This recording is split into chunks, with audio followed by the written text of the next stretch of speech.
1950년 전하지 못한 그리움, 그리고 받지 못한 1068통의 편지들. 60여 년 동안 수취인을 기다리는 낡고 빛바랜 편지들.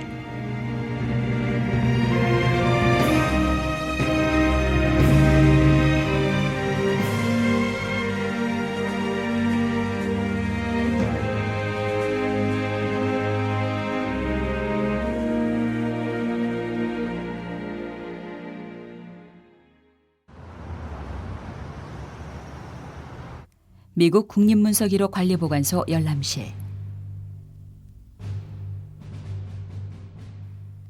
한국전쟁 당시 미국은 한반도 전역에서 방대한 분량의 문서를 노획했다. 비밀로 분류된 채 봉인이 돼 있던 2천여 개의 문서 상자. 1977년 미국은 비밀을 해제하고 문서를 공개한다. 하지만 이 사이에서 발견된 1068통의 낡은 편지 더미에는 누구도 관심을 갖지 않았다. 묻혀있던 편지 더미가 세상에 나온 건 60여 년이 지난 후였다. 2007년서부터 그 나라가 가지고 있는 문서 중에서 가장 독특한 문서군 중에 하나가 노획 북한 문서군이라는 게 있습니다. 그래서 그 노획 북한 문서군의 리스트를 거반 한 1년 반 정도 동안 계속 리스트 작업을 먼저 하면서 한쪽에서는 또 수집을 하고 그랬었어요. 그러다가 2008년에 어느 날 박스를 열었더니 거기서 편지 더미가 2박스가 나왔습니다. 국립중앙도서관과 함께 미군이 북한에서 노획한 문서를 정리하던 이응환 씨가 편지함을 열자 누렇게 변해버린 편지 뭉치 속에서 사연들이 우르르 쏟아져 나왔다. 여보세요. 이것도 인민군 아저씨 앞이잖아. 긴 세월에 흐려진 편지를 읽어내는 일이 쉽지 않았지만 그 안에 담긴 사람들의 목소리는 생생하게 살아있었다. 처음 이 문서 열었을 때 다른 공문서하고는 달리 일단 사람 채취가 나는 문서들이거든요. 그래서 한 장 한 장 뜯어보니까 어머니가 아들한테 보내는 편지도 있고 인민군에 나간 아들이 어머니한테 쓰는 편지도 있고 사랑하는 아내에게 쓰는 편지도 있고 부친님 전 상서로 돼 있어요. 그동안에 어린 손자를 데리고 얼마나 고생하시나이까. 그러면 가을 추수는 어떻게 되었는지요. 평양중앙우체국이라는 소인이 찍힌 1068통의 편지들. 저마다 사연은 달랐지만 때로는 그리움을, 때로는 외로움과 푸념을 담은 그저 우리가 살아가는 삶의 모습이 담긴 편지들이다. 아무쪼록 춘길과 춘덕을 죽이지 말고 길러주시오. 아이들을 잘 길러달라는 간절한 부탁이 담긴 편지. 전장에 있는 남편이 아내에게 할 수 있는 말이 이것 말고 뭐가 또 있을까?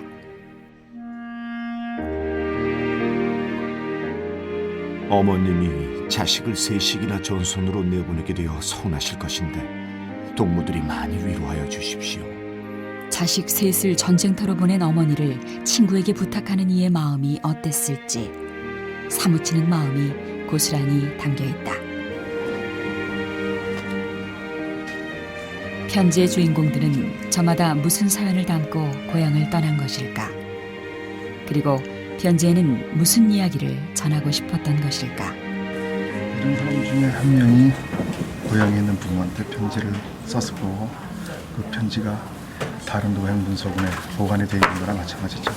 그러니까 결국은 이들 중에 한 사람이 편지를 썼겠죠. 편지의 대부분은 1950년 10월을 전후에 쓴 것들이었다. 10월 11일 오후 상부의 지시로 공부를 폐지하고 전북 군대에 가게 되오니 어쩌겠소. 시간 부족합니다. 인천 상륙작전으로 전세가 역전된 시점. 절박한 순간에 이들은 무슨 이야기를 하고 싶었던 것일까? 반면 8월경 쓴 편지에는 아직 여유가 있다. 구구절절한 말 대신 그림을 그린 편지. 이 사연을 받았다면 그는 어떤 답장을 보냈을까? 조국 통일, 세계 평화를 위하여 인민의 주권으로 행정이 완전히 되어야만 고향에 돌아가겠습니다. 편지마다 전형적인 표현들도 많이 눈에 띈다. 저는 매일 고기가 멀미나고 쌀밥이 싫어 진실로 집에서 먹던 죽과 보리가 다시 먹고 싶습니다. 군사우편이라는 점에서 보면 검열을 의식해 쓴 것이 아닐까 싶다.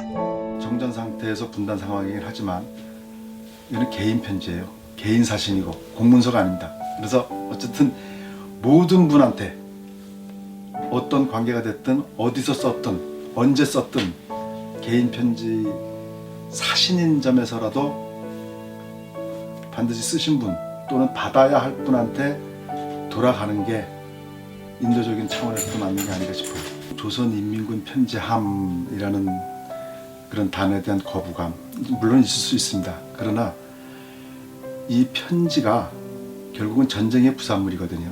전쟁이 없었으면 태어나지 않았어도 됐고 태어나지 않았어야 될 편지들입니다.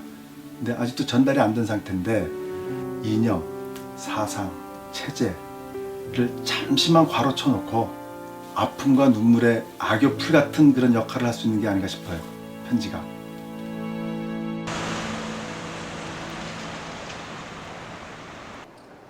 제작진은 이응환 씨와 함께 60여 년의 시간을 거슬러 편지의 수취인을 찾아보기로 했다. 먼저 수취인 주소가 서울 지역인 곳부터 가봤다.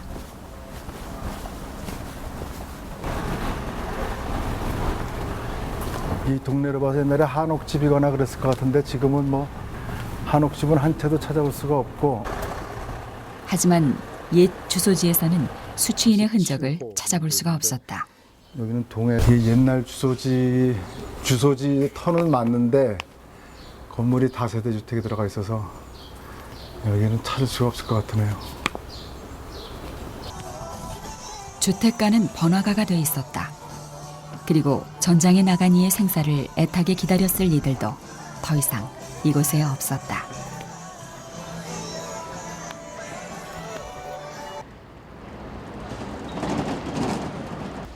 쉽게 찾을 거라는 생각은 안 했지만 어디서부터 어떻게 찾아야 할지 난감한 상황.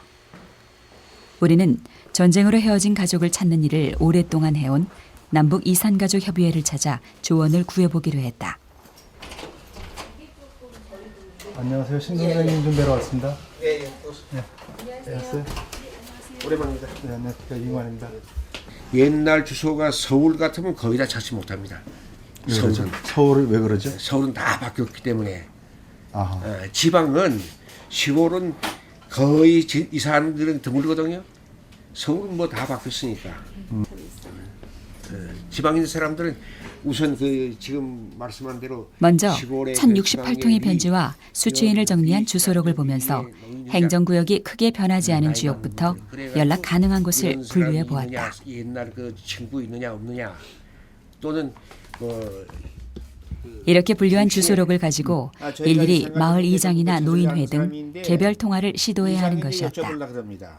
그때 당시 살아 계셨다고 하니까 가장 먼저 수취인이나 수취인과 비슷한 이름을 가진 사람들을 찾고 같은 이름이 이 편지를 시험 보낸 나온 이가 경우도 있어요. 전사자나 실종자로 있을 가능성도 전쟁 때 열어둬야 사망한 사람 했다. 찾아가지고 대부분이 사망했단 말이에요. 전쟁 때 헤어진 혈육에 대한 그 정을 느꼈을 텐데 좀 아쉽습니다. 지금도 몇 번 살아있다 하면은 그 편지를 꼭 전해주고 싶습니다. 제작진은 먼저 1068통의 편지 내용과 주소를 선별해 수취인을 찾을 확률이 높은 명단을 작성했다. 북한 지역을 제외한 남쪽 주소지 600여 통. 그중 주소가 바뀌어 확인이 어려운 서울 지역을 제외하자 약 60여 통의 편지 주소지가 추려졌다. 그중 수차례 전화 통화를 통해 수취인을 찾을 수 있는 단서를 얻은 사람은 3명. 우리는 이 3사람의 행적을 하나씩 추적해 보기로 했다. 먼저 국립현충원 홈페이지를 통해 전사자 명단부터 확인해 보았다. 전종대와 양귀석은 동명이인이거나 일치하는 인물이 없었다. 하지만 이충기는 모두 5명. 이 중 편지에 적힌 주소지와 같은 충북 음성이 고향인 사람이 있을까? 안장자분들 중에서 이충기라는 분을 찾는데요. 3분이 나오시는데요. 금화전투에서 전사하신 분이 지금 대전 현충원에 안장돼 있는데 이분 고향이 음성이시네요.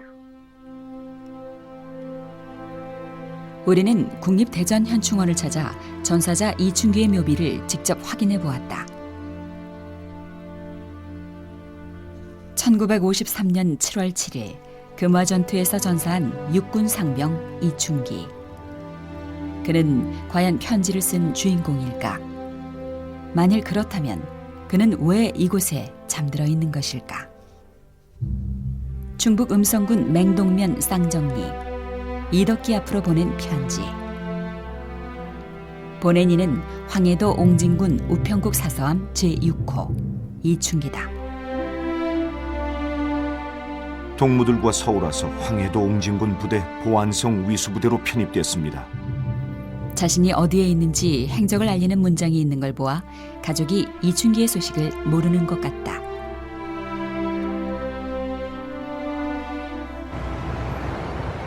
풀리지 않는 의문을 가진 채 옛 주소지가 남아있는 음성군 맹동면으로 향했다. 안녕하세요. 맹동면 사무소의 협조를 얻어 편지 받는 사람 이덕기가 현재 이곳에 거주하는지부터 알아보기로 했다. 주소가 맹동면 쌍정리에 저 번지수는 잘 모르겠고요. 이덕기 씨. 지금 거주하시는 분이신지 아니면 이게 제가 지금 주소가 굉장히 오래된 주소거든요. 과연 맹동면에 이덕기라는 사람이 거주하고 있을까? 덕기 씨는 쌍정리 다 찾아봤는데 이 덕기 씨는 없고요.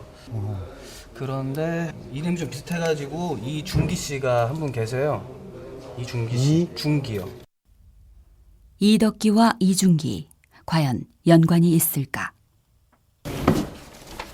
이분이 이 덕기 있으시네. 예, 예. 덕기시고 그다음에 형제분들 좀 뒷장 넘겨보시면은 이 중기 씨가 있으세요. 그래서 찾는 분이 이분이셔요. 그럼 이중기 씨가 있으시네. 네, 형제분인 거 맞는 거죠. 그러니까 제주동군에서.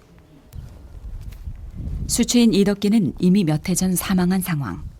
하지만 그와 형제지간인 이중기는 여전히 고향인 맹동면 쌍정리에 거주하고 있는 것으로 밝혀졌다. 말씀 여쭙겠습니다. 그를 만나면 이충기에 대한 의문이 풀릴 수 있을까? 네, 안녕하세요. 예.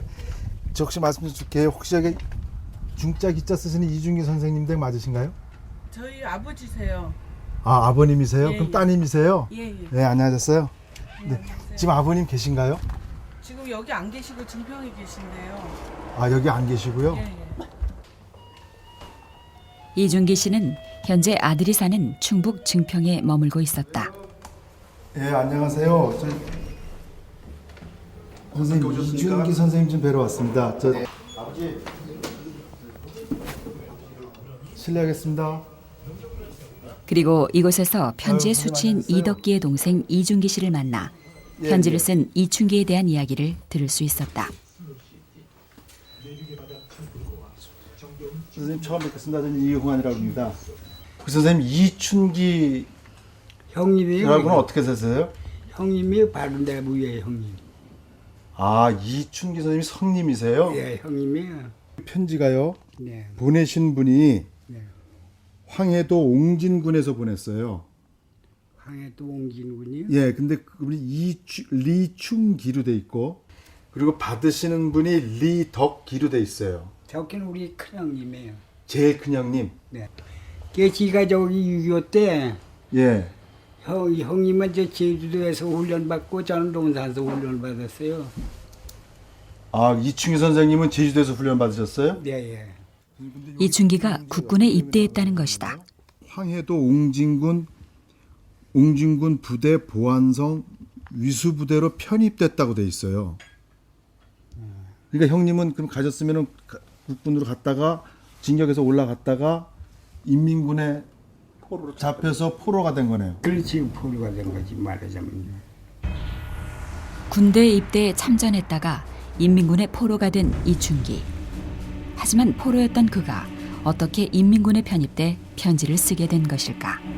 그때 또 우영군이로다가 막 그냥 저기서 내려가지고 막 우영군이로 막 끌어갔는데 막 올라가서 저 황해도 그러니까 황해도 옹진이라는데 거기 가서 뭐 형님들 해가지고 전부 각각 잊어서 하는데 그저 한데 거주도라는 데가 있는데 거주도 포로 수용소라고 그래서 그래서 전부 보냈었어요. 국군에서 인민군으로 전장에서 싸워야 했던 이충기는 다시 국군의 포로가 돼 거제도로 보내진다. 국군으로 입대하고 인민군에게 잡혀 강제로 우용군이 되어 포로 수용소 생활을 하고 다시 국군으로 전장에 나간 이충기. 자신의 의지와 상관없이 이충기는 국군과 인민군이라는 극과 극의 삶을 산 것이다. 생과 사가 하는 절박한 상황에서 그것도 포로가 돼 인민군으로 바뀐 현실 속에서도 가족에게 안부를 전하고 싶었던 이충기. 하지만 편지는 결국 전해지지 못했고 그는 이곳 현충원에 잠들어 있다. 도대체 어떤 일이 있었던 것일까? 1953년 7월 7일 이충기는 유골이 돼 고향에 돌아왔다. 6.25 전쟁이 터지자마자 군에 입대한 이충기는 인민군의 포로가 돼 거제도로 보내졌고 그 후 다시 국군으로 참전, 강원도 철원 금화전투에서 전사했다. 멀고 길었던 그의 여정은 그렇게 끝이 났다.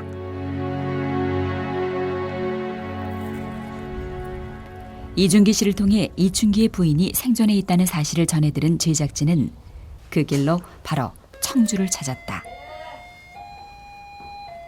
여기 계세요? 아내가 아닌 큰형에게 쓴 안녕하세요. 편지지만 가족에게도 이 편지의 존재를 전하고 싶은 마음에서였다. 제가 찾아뵌 이유가 그 6.25 때 그 바깥 어른께서 군대 나가셨잖아요. 그래서 그때 그 형님한테 쓴 편지를 제가 가지고 있어요. 저 본인이 쓴 편지를. 예. 시동생 되시는 분 말씀을 들으면 제가 편지도 이렇게 전달해 드렸거든요. 근데 중간에 인민군에 끌려가셨다고 그렇게 말씀을 하시더라고요. 아니, 그 헛소문이. 제가 편지 보여드릴게요. 필체를 보시면 아시겠어. 황해도 옹진에서 보냈어요. 웅진에서. 황해도 옹진. 전쟁이 나자마자 군에 입대해 3년 만에 유해로 돌아온 남편. 그 사이 무슨 일이 있었는지 아내는 알 수 없다. 뭘로 어떻게 된 건지. 끌려갔다 소리는 못 들었어요. 전혀. 전혀 못 들었지. 이걸도 나왔는데 뭐. 군대 가기 전에. 군대 가기 전에. 예. 착했어요. 법 없어도 살아요. 한 달 남겨놓고서 날 따라 한 달 남겨놓고 군인을 갔어요. 그럼 못 봤어요. 못 봤어요. 이 편지 받고. 이런 편지를 받으실 줄은 생각을 안 해보셨지? 생각 안 하지 그럼. 이런 편지가 어디서 나가 생각을 해. 옛날에 한 편지를. 60여 년의 세월을 건너온 낡은 편지 한 통. 인민군에 갔을 때 쓰신 그 안에 담겨있는 알지 못했던 남편의 행적은 억척같이 살면서 잊고 있었던 전쟁의 상처가 여전히 낫지 않았음을 보여주었다.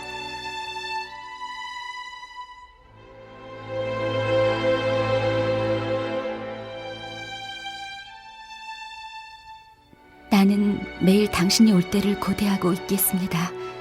당신도 나를 끝까지 사랑하면 나도 당신을 끝까지 사랑하겠습니다. 1069통의 편지 속에 담긴 애절한 아내의 편지들.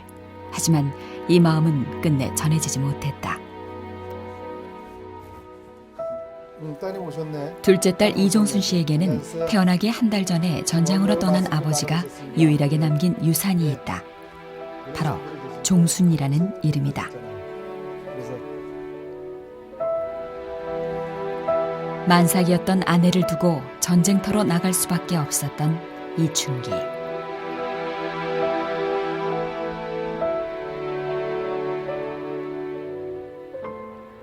꼭 살아서 돌아오겠다고 약속한 남편은 둘째 딸의 이름을 종순이라고 지어달라는 말을 남기고 다시 돌아오지 못했다.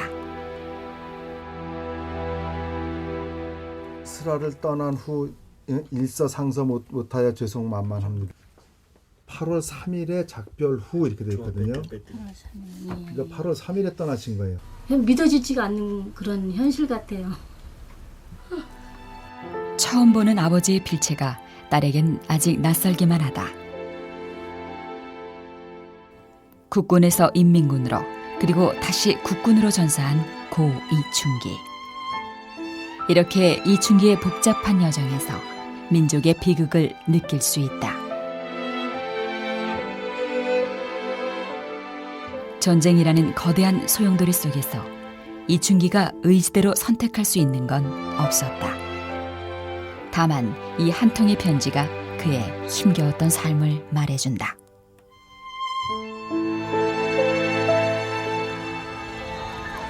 국립대전현충원을 찾은 이춘기의 가족들. 오늘은 고인이 남긴 유일한 유품이 된 편지도 함께 가져왔다. 힘겹게 살아온 시간 속에서 형제와 남편에 대한 그리움은 때론 원망이 되었고 상처가 되기도 했다.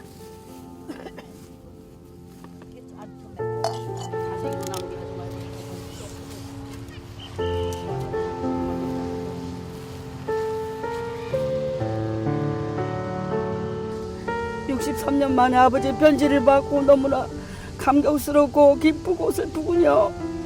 어머니 장하나 어머니 상을 받으셨어요. 우리 엄마 우리 두 딸 키우느냐고 너무 많은 고생을 하셨는데 아버지 하늘나라에서 60여 년이 지난 후에 배달된 아버지의 편지에 뒤늦게 답장을 보내는 큰딸 종린 씨. 아버지 보고 싶군요.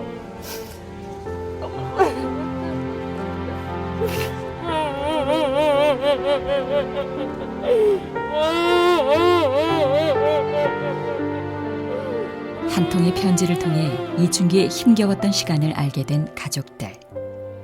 이들의 아픔은 우리 모두가 껴안고 치유해야 할 상처가 아닐까.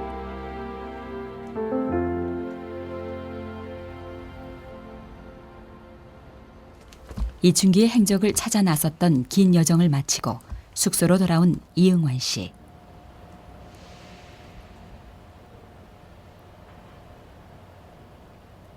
첫 번째 편지의 주인공을 찾은 후 그는 어떤 생각이 들었을까? 이분은 거의 찾기 힘들다고 거의 포기 상태였다가 가까스로 찾아진 분이세요. 그리고 더구나 그 이춘기 씨가 이덕기 씨만 자꾸 찾다 보니까 이게 안 찾아졌었는데 나중에는 어쨌든 그 막내 동생 이중희 씨한테 전달이 됐고, 그리고 더 다행스럽게 처음에 편지를 쓰셨던 이춘기 씨의 아내 되시는 분이 찾은 게 아주 제일 반갑습니다. 그래서 직접 편지를 전달을 해드릴 수 있었다는 게 예상치 못했던 결과가 나왔어요. 그래서 아주 굉장히 반가운 케이스 중에 하나입니다. 이분 같은 경우는. 편지를 전하고 난 반가움도 잠시, 내일도 사연의 주인공을 만날 수 있을지 마음이 급해진다. 충북 청원군 강서면 현암리 4명에게 보낸 총 4통의 편지. 모두 한 사람이 보낸 편지다. 전종대 씨 4통 편지가요, 보시면 전부 다 규격 봉투입니다. 또 한 가지는 아주 정갈하게 필체가 정갈하신데 두 통은 그렇고 한 통은 이렇게 막 좀 흘게 쓰였어요. 그래서 소농양 받으라. 고향 산천을 떠나 험간 가을이 돌아왔구나. 최형 보시오. 형님이 염려하여 주시는 덕택으로. 종호가 받아보아라. 그간 부모님 모시고 잘 있었느냐? 순서가 부모님 모시고 잘 있었더냐? 이 편지를 쓴 사람은 어떤 마음을 전하고 싶어 4통이나 되는 편지를 보낸 것일까? 밤새 편지 속 사람들과 두런거리며 내일의 여정을 준비했다.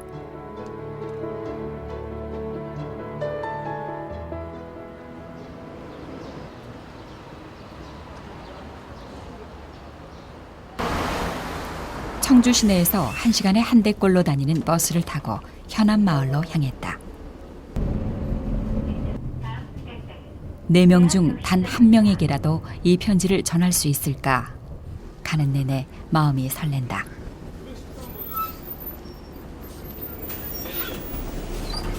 선생님 고맙습니다.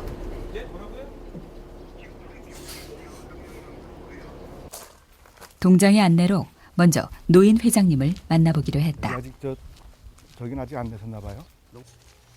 그는 마을 사정을 누구보다 훤히 알고 있는 사람이었다. 이 동네 혹시 최수철이라는 분 계세요? 최수철 아세요? 죽었지. 그래. 돌아가셨어요? 예. 언제 돌아가셨는지 아세요? 지금 4년째지. 이순섭 씨는요? 이순섭 씨가 그 분이 저 승섭이 형이요. 저기 남자분이세요? 순섭 씨 여자. 이순옥은 이순옥은 저기. 여자분? 저 아래 여자분 남자분? 남자. 순옥이가 남자. 전종옥 씨라고 아세요? 회장님? 전종옥이 알죠. 삼형제인가? 그러니까? 삼형제. 그러면 사형제네. 사형제 일본에 하나 있어 큰이. 전종대 씨보다 더 큰이가 일본에 살아요. 저 넷째도 있으시겠네? 넷째는 전종성이 종성이. 계세요? 여기 살잖아요, 저거는. 생존에 계세요? 야. 편지를 쓴 전종대의 동생이 마을에 살고 있었다. 실례합니다. 편지의 수치인 전종옥은 얼마 전 세상을 떠났고 동생 전종성 씨만 고향을 지키고 있었다.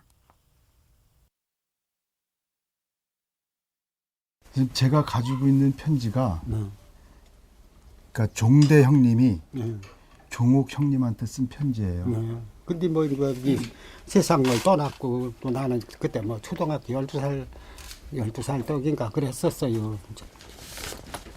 옛날 편지네 저거. 조선인민국 우편국 2467호라 이렇게 돼 있어요. 조선인민국이라는 말에 표정이 굳어지는 전종옥 씨. 60여 년 전 형 전종대는 동생에게 무슨 이야기를 전하려고 이 긴 편지를 썼던 것일까? 종옥아 잘 있어라. 그리고선 이거는 9월 23일 날 쓴 편지예요. 그러니까 이게 6.25 나고서 얼마 있다가죠? 6.25도 50년도에. 그럼요. 응, 얼마. 6.25가 났거든요. 6.25가 났는데 시방 그 종대 형님을 말하자면 강제로다가 의원군으로다 끌어간 거요. 누가?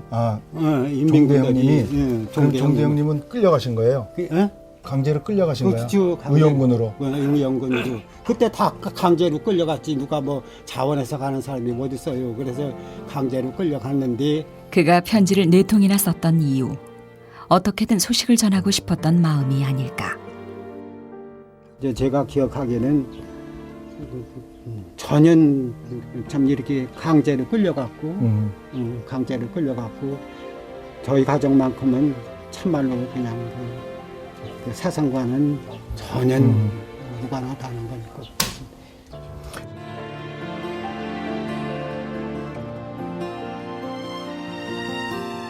저희가 불순 종대 형님 편지 갖고 뵙고 그래서 괜히 마음 더 상하게 해드리거나 그런 것만 아니었으면 합니다. 가만 생각해보면 민족의 비극이지. 이제 앞으로는 이제 이북하고도 이제 이렇게 지금 그러고 하는데 앞으로는 이제 그런 일이 좀 다시는 있어서는 안 되겠지요. 12살에 겪은 전쟁은 그동안 보았던 세상이 아니었다. 서로를 미워하고 의심하고 다치게 했던 전쟁은 지우고 싶어도 지워지지 않은 흉터처럼 남아 있었다.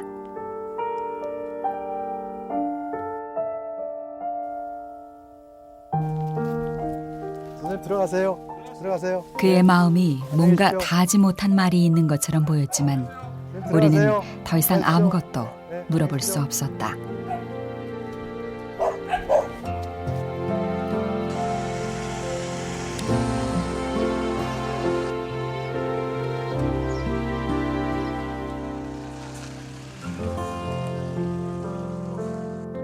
그런데 며칠 후 전종성 씨 며느리로부터 놀라운 이야기를 들었다.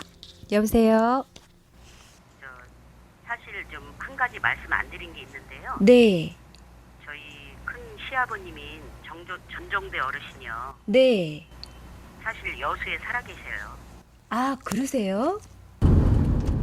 제작진이 돌아간 후 며칠을 고민한 끝에 전종성 씨가 형님의 소식을 알리기로 했다는 것이다. 무슨 사연이 있기에 동생은 형의 소식을 차마 말하지 못했던 것일까? 우리는 편지를 쓴 당사자를 만날 수 있다는 설렘과 의문을 갖고 여수를 찾았다.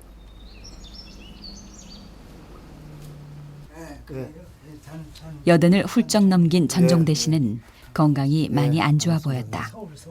예. 현암리에서 현암리 제가 들려서요.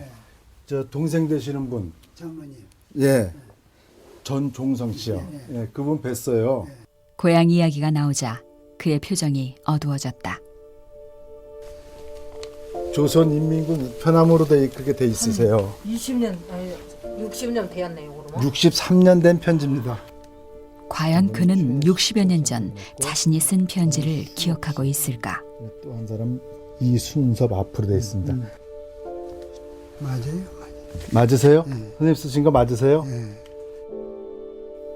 1950년 6월 자신의 운명을 바꾼 시간이 편지 속에서 살아나 다시 거슬러 온다. 이건 나는 꿈에도 생각도 못하고 참 이런 편지가 이게 지금 내가 볼 수 있다는 게 이게 기적이지. 내가 한 편지를 지금 늙어서 80이 먹어서 이거 본다는 게 이건 기적 중에 기적이지. 네. 세월이 온 세월은 참으로 예. 빠르니 지금도 억울하다는 거지. 왜? 뭐 아까서 반 이상 다 죽었는데 그래 그런 사람들은 군번도 안 주고 그냥 싹 죽여버리고 그 억울하다는 거지. 어째 간증하다 내가 울어 그래.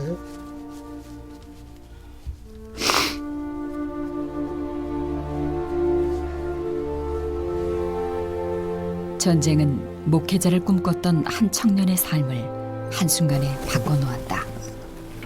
그리고 그 시간들은 그의 몸도 돌이킬 수 없게 만들었다.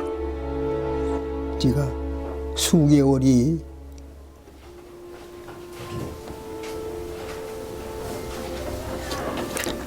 흘러가고 어느덧 추수하는 기 가을이 와서 얼마나 바쁘면 바쁜 이때에 그간 부모님 모시고 잘 있었느냐. 그리고 아버님께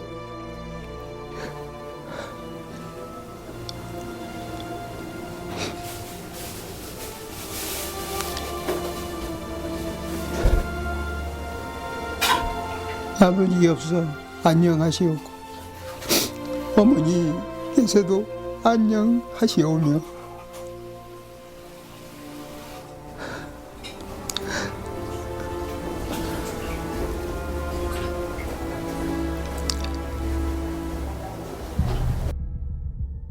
더 이상 있으면 안 되겠다. 도망가자 했는데 도망갈 길이 없어. 도망가야 어디가 붙들리지. 도망가다가 총 쏘게 하니까 의용군으로 끌려간 전종대는 계속 목숨을 건 탈출을 감행한다. 그래서 이제 화장실로 간 거지. 화장실 이제 딱 들어가다 이렇게 보니까 도망치다 잡혀 생사를 넘나들어도 결코 포기하지 않았다. 딱 달려오는 거라. 이제는 죽었구만. 저놈은 따발총이 있고 나는 빈손이고. 그렇게 9번의 죽을 고비를 넘기고 난 후 다시 남으로 내려왔다. 하지만 그는 남쪽에서도 환영받지 못했다. 나는 이북에 임무군이 있다가 이렇게 도망왔다고. 그러니까 이 천명들이 저 총을 갖다 딱 떼더니 너 북쪽 사람이냐 남쪽 사람이냐 그걸 묻는 거예요. 3개월 동안 매일 똑같은 질문에 답을 하고 지역 훈련을 받은 후에야 다시 한국군에 편입될 수 있었다. 그렇게 의용군으로 끌려갔던 전종대는 1년 후 공군 감찰대로 전장에 나갔다. 고향도 가야 돼. 어머니가 거기 살아서 오라고 그랬는데 내가 이게 죽으면 안 되지. 그러니까 죽지 않게 내 생명을 이 나무로 갈 때까지 하나님 보호해달라고. 그리고 기도를 하는 거야. 어머님의 눈물의 기도, 어머님의 기도가 살아서 역사하기 때문에 내가 지금까지 살아있다. 그렇게 생각을 하고. 아들이 의용군으로 끌려간 후 단 하루도 따뜻한 방에서 잠을 자지 않았던 어머니. 그가 죽을 고비마다 다시 일어설 수 있었던 힘이 바로 어머니였다. 겨울에 동료새딸에 마른 바닥에서 울면서 기대해줄 우리 어머니 보고 싶어. 어머니 내가 하늘나라 가서 만날게. 아이고 지금이라도 왔으면 좋건데. 어머니 나를 위해서 얼마나 눈물을 흘려서 동료새딸 지진 밤에 이불도 안 덮고 빨빨해서 온 밤을 새워가며 기도하는 어머니. 나는 지금 이불 덮고 잘 때마다 지금 송구스럽고 너무 감사하고 세상에 우리 신하춘 원사같이 위대한 원사님이 또 어디 있을까.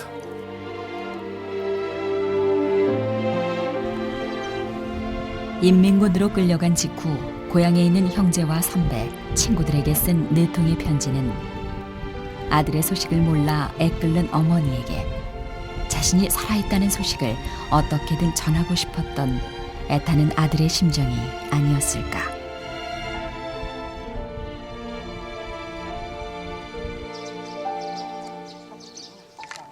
동생 전종성 씨가 형의 소식을 얼른 말하지 못했던 게 형을 보호하고자 했던 마음이었음을 미루어 짐작할 수 있었다.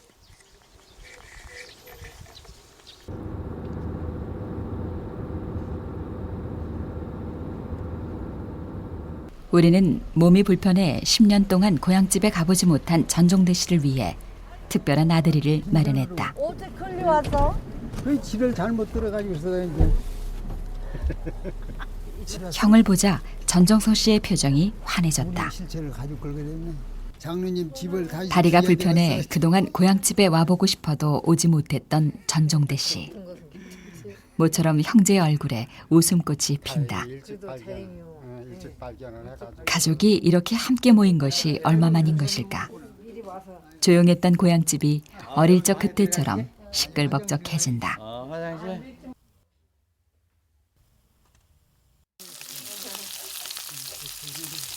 식구, 한솥밥을 먹는다는 이 말의 의미가 새삼 소중해지는 순간이다.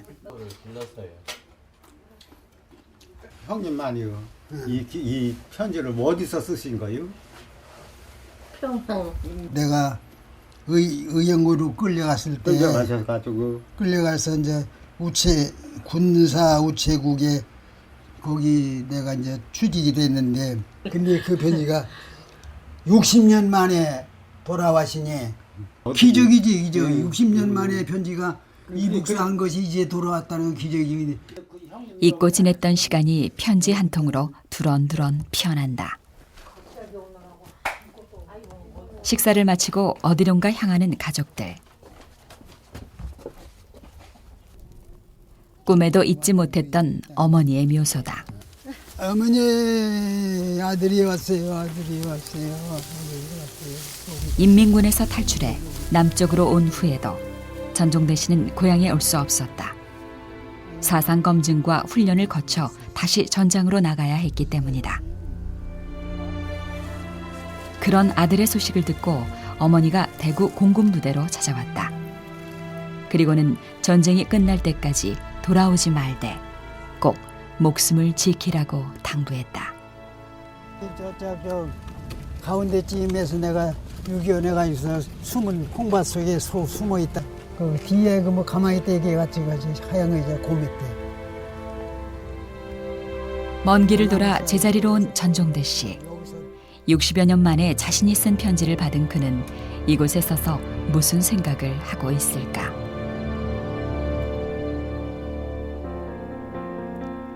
천여 통의 편지 더미 속에는 300통의 엽서도 포함돼 있었다. 그중 우리의 눈길을 끈 것은 직장에 다니고 있다는 짧은 안부를 전한 엽서. 1차 조사를 통해 고양시 송산동에 양씨 집성촌이 있다는 사실을 알아냈다. 곧바로 양씨 종친회의 양축석의 소재 파악을 부탁했다. 지난번에 제가 그 양축자 석자 쓰시는 분 어떻게 확인을 좀 부탁드렸었는데 그런 분이 계신지 찾아보셨어요? 그 정도는 안 계시다니까요. 주소지에 거주하는 양씨 종친회로부터 예상 밖의 대답을 들은 제작진. 계세요? 일단 가서 확인해 보기로 했다. 형님 계세요? 송산동 사무소를 통해 관할 통장의 연락처를 확인하고 안내를 전화 부탁했다. 드렸던 사람입니다. 네, 안녕하세요. 아이고 비 오는데 죄송합니다. 그래 잠깐만요. 그러면 저 마을 회관에 계신다니까 걸로 가셔서 그럼 그분들한테 여쭤보면 될까요? 네, 가서 얘기도 들어보시고. 양씨 종친회 관계자를 만나기 위해 마을 회관으로 향했다. 저희 마을 회관이에요. 마을 회관이네. 여기 양귀석 씨나 양축석 씨를 좀 찾아뵈려고 찾아왔거든요. 양귀석 씨는 고인이 되셨어요. 지금 안 계시고. 그리고 뭐냐면 선생님 양귀석 씨하고 잘 아세요? 제가 여기 양신의 정치회장이에요. 대화리 양신에도 족보수단을 내가 했기 때문에 다 이름은 아는데 축석이라는 이름이 없어요. 축석. 정말 축석이라는 사람은 없는 것일까? 여기서부터 이제 뭐냐면 이제 석자 돌림이 여기가 이제 뭐냐면 귀석은 어디? 경석이, 상석이. 그런데 귀석이라는 이름 옆에 춘석이라는 이름이 눈에 띄었다. 6.25 때 이분이 여기 계셨어요? 그럼요. 일사후퇴 바로 이전에 갔어요. 그 의용군으로 징집돼서 가셨어요? 네. 강제 징집돼서 가지고. 네. 그래서 돌아오셨어요? 네, 오셨어요. 어디로 보내셨냐면 이 우편 엽서를요. 경기도 구산리 장산동의 양축석 씨한테 보냈어요. 춘이요. 왜 그러냐면 동생이 춘석이거든. 춘석 씨는? 네, 춘석. 네. 봄춘자를 썼단 말이에요. 춘석이. 축석이 아니고. 생전에 계셔. 네, 이 양반은 생전에 있어요 지금. 저하고 근만이하고 직장 생활합니다. 그런데 엽서 속에서 한 가지 더 놀라운 사실을 발견했다. 금자만자 쓰시는 분이 아버님이세요? 예. 양귀석 씨가 예. 아버님하고 같이 가셨나? 아버님이 인민군 들어가셨더랬어요? 아버지가 의용군으로 재패 갔을 때 저 승수 아버지 씨하고 귀석이하고 같이 재패 의용군으로 재패 가셔서 군인들 징용해다가 꼭 전투원으로 안 나가더라도 이렇게 합숙소 생활을 하셨단 말이에요. 엽서 속에서 생각지도 못했던 아버지의 소식을 알게 된 아들. 예나 지금이나 편지는 반가운 손님인가 보다. 이렇게 생전에 계실 줄은 저 오면서도 전혀 상상도 못했습니다. 네, 그렇죠. 좀 발길이 좀 가볍네요. 그래도 이렇게 전달해 드릴 분이 생전에 계시고 그러시다는데 어때 건강은 좀 어떠신가요, 그분이? 세 통의 편지 중 유일하게 편지의 수신자가 살아있는 상황. 과연 그는 어떤 표정을 지을까 궁금했다. 춘자를 축자로 잘못 쓴 탓에 하마터면 편지를 전달하지 못했을 수도 있었던 상황이라 더욱 기대가 됐다. 그때 어머님이 살아계셨었나 보죠. 그러니까 어머님도 안녕하시고 집안 다 편안하십니까? 그러면서 이게 조그만 엽서, 우편 엽서를 이렇게 한 장 쓰셨어요. 북한의 평양특별시요. 평양에 있는 전구공장 합숙소에서 보냈다는 주소가 적혀있는 엽서. 양귀석은 의용군으로 끌려간 후 바로 전장으로 나가지 않고 공장에서 강제노동을 했던 것으로 추측된다. 근무를 하셨던 것 같아요. 그런데 형님이 그 젊은 나이에 인민군 끌려가셔가지고 이렇게 편지를 쓰셨던 거 아닙니까? 생사를 모를 때 동생한테 쓴 편지잖아요. 예. 손에 그게 너 다 팔아 3년 농사에서 나도 해파사 나왔었다. 먹기 싫어 죽겠다. 그런데 예상치 못한 반응이 나왔다. 동생 춘석 씨가 엽서를 받지 않겠다는 것이다. 이거 어떻게? 아유 일단 아유. 더 이상 할 말이 없다며 자리를 떠나버리는 양춘석 씨. 돌발 상황에 제작진도 종친회 사람들도 당황했다. 자, 가보겠습니다. 연락해서 연락. 그때 종친회에서 양귀석 씨의 아들이 파주에 산다는 이야기를 건넸다. 이 사람한테 자네가 그래서 가지고 그럴게요. 제가 이거 아까 전화하고 핸드폰 번호 191로 승수 조카님을 드리는 아, 승수를 줘 그걸. 근데 저 양반은 내가 좀 채갖고 자녀분이 두 분이 살아 계세요? 자녀가 둘이세요? 딸도 있고 딸도 둘 있고 아들도 둘 있고. 혹시 마음이 바뀔까 싶어 다시 설득해봤지만 동생의 다친 마음은 쉽게 열리지 않았다. 네. 편지를 제가 드리려고 왔잖아요. 그러니까. 아니 저 나중에 떠나려는 차에 엽서를 다시 내밀어보는 이응원 씨.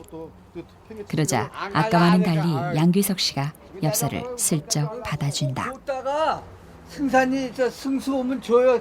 그 집 조카. 조카를 먹으라. 아이고 조카 아버지가 저 편지 쓴 거라고. 작은 아버지. 아들이가 그리고는 옷 안주머니에 접어넣는다. 6.25 전쟁 당시 자행된 수많은 민간인 학살. 양귀석 씨가 살았던 고양시 일대도 예외는 아니었다. 1950년 9월 28일 국군의 서울 수복 직후인 10월 9일부터 약 20일간 고양 경찰서의 지휘 아래 북한군 부역 혐의자 및 그 가족들이 재판도 받지 않고 처형된 후 매장한 사건이 발생했다. 한 마을에 살던 친지와 친구들이 이념과 사상이라는 잣대에 의해 두 편으로 나뉜 비극적인 사건이었다. 화해와 용서를 위해 평화공원도 조성했지만 사람들 가슴속엔 여전히 깊은 골로 남아있다.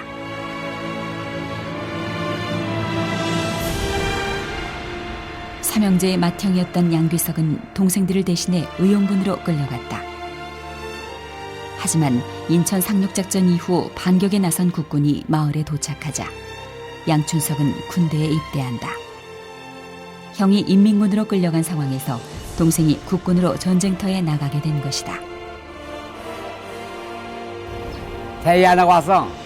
보더니 군대 지원해서 나 손들라 그래.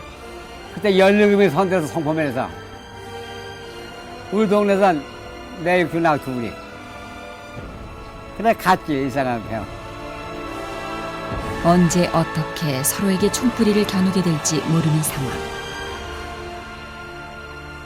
그렇게 형제는 자신들의 의지와 상관없이 서로 다른 길을 가게 됐다. 도망쳐 나왔죠. 도망쳐 나왔는데 그 사람 폐가 그냥 와서 을싸안고 집을 뺑 돌려서 송사르다가 그거 대고 다 때려 죽였다고. 그리고 그냥 그래서 우리 큰 동생가 옷이라는 옷을 좋은 옷을 다 갖다 그 집에다가 날마다 가서 그리고 빌고 그냥 사람 좀 살려달라고. 시아집애가 또 그렇게 나갔던 죄로다가 이장을 보았잖아요. 이장을 보면서 그냥 사람을 그렇게 그냥 얼마나 잘했는지 그냥 저 문산에 있는 군인들이 그냥 이장을 보니까 드나들어가지고 그냥 같이 그냥 술 대접 보고 그냥 그래가지고 다 그냥 재산 날린 거예요.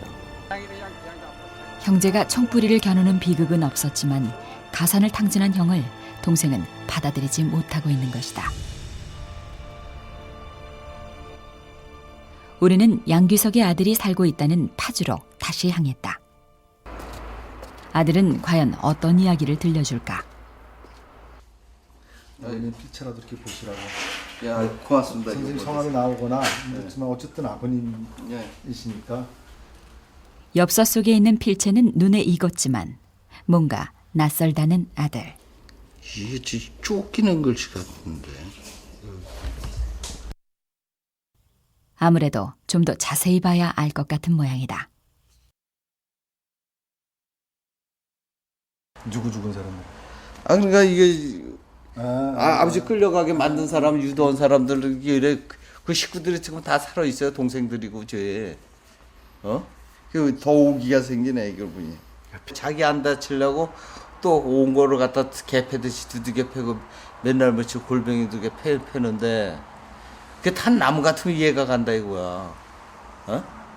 그 집안 내니까 그 유교 자체라는 게 참. 친지들에 의해 북으로 끌려갔던 양귀석 씨.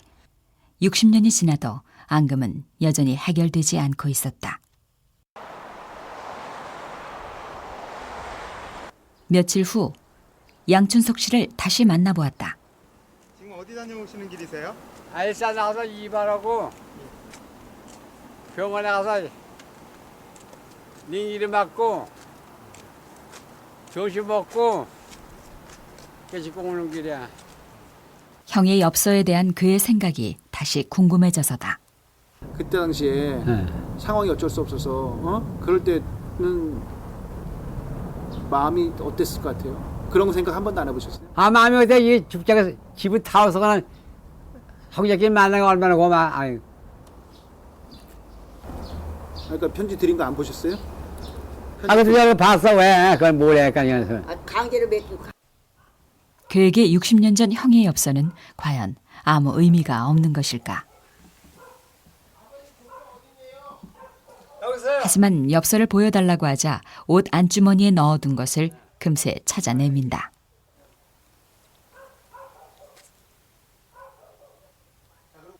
그리고는 갑자기 불쑥 방으로 들어가 버리는 양춘석 씨. 원망과 서운함을 다 털어버리지는 못해도 동생들을 대신해 의용군으로 끌려간 형이 애타게 소식을 전하고 싶었던 엽서에 담긴 마음은 풀어지지 않을 것 같았던 딱딱한 세월의 덮개를 조금씩 녹이고 있는 건 아닐까.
짧은 순간이었지만 당신의 마음은 긴 여행